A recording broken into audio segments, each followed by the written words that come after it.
back with author Brad Meltzer, and it's our Salute to Reading Hour, everybody. All day we've talked about just how much reading can enrich our lives, so it's crazy to think that 130 million Americans can't read beyond get this, 6th grade level. I did not know that until recently. My next guest was illiterate until she was 28 years old and said it took a big toll on her life. But now that she can read, she's giving back to those who can't in volumes. Please welcome Deidre, everybody. So meet Brad. Hi, Brad. How are you?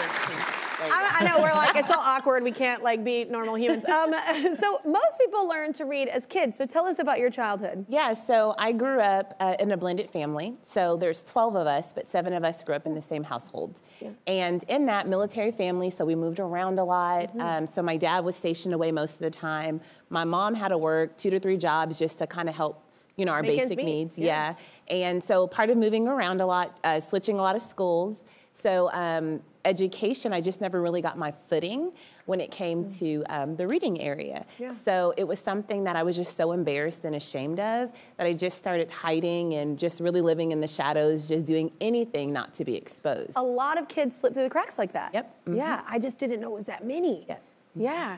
So, I mean, you still graduated high school, though, and college. How, you're incredible. How did you do that? Yeah, so it's so funny because that's always kind of what I get, but really and truly, it's I had a great support system. So most of the time, like I said, trying to hide and not being exposed, my dad really stepped in and supported me.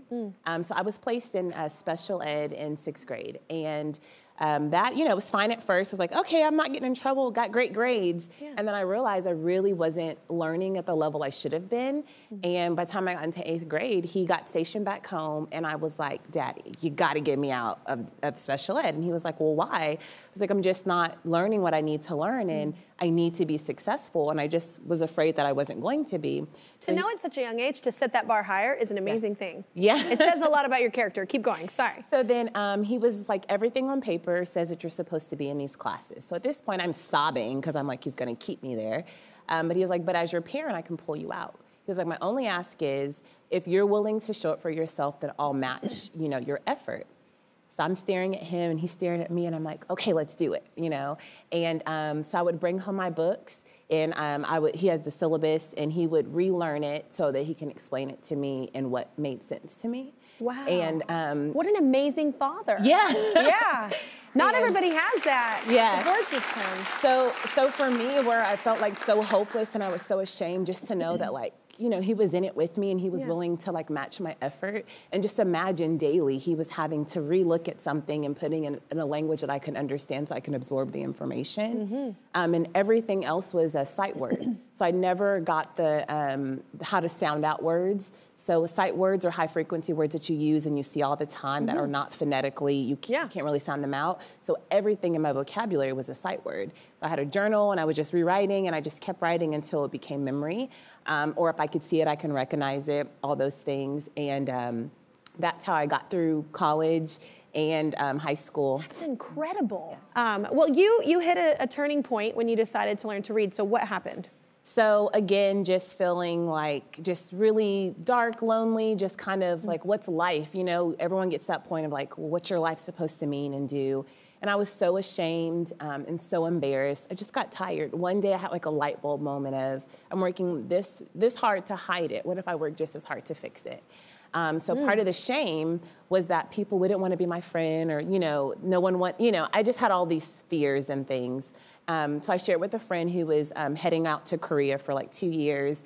And I was like, oh, I'll just share with her. And maybe, you know, she'll be able to, you know, I don't know. I just shared. Sometimes just saying it, though. Yeah, it gives so much power. So, and when I shared with her, she apologized, because she's an educator, that I got slipped through the cracks. And everything that I thought would happen when I shared with someone, the opposite happened. She started tutoring me online because she was, I knew this was going to happen. Okay. Oh, boy. Now I'm getting, I need some too. My gosh. Everything's fine. We're keeping it together. So she just gave me hope where I was so hopeless. And like, just someone else telling me, like, you're not that far along. There's gaps. You've done so much, you know, but I just didn't have it. Thank you. I didn't have it. So I just needed that extra support. So again, it was just that continuation of support.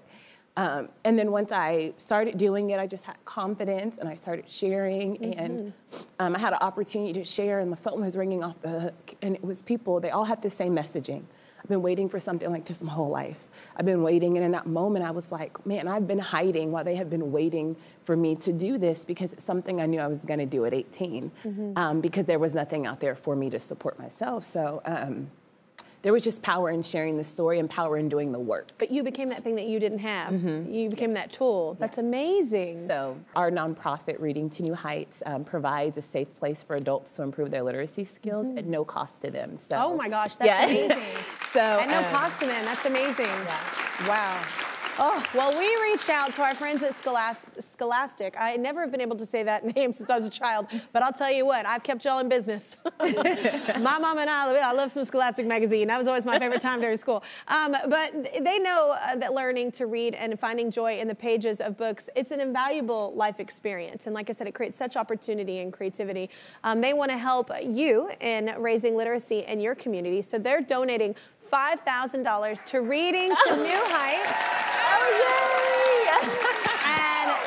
And I'm actually going to match that. I'm going to donate $5,000 as well because it's so important what you're doing. My publisher's going to call when we leave here. I promise you're going to have an entire library of biographies for you. I promise. Oh my gosh, that's so amazing. Thank you. Thank you so much.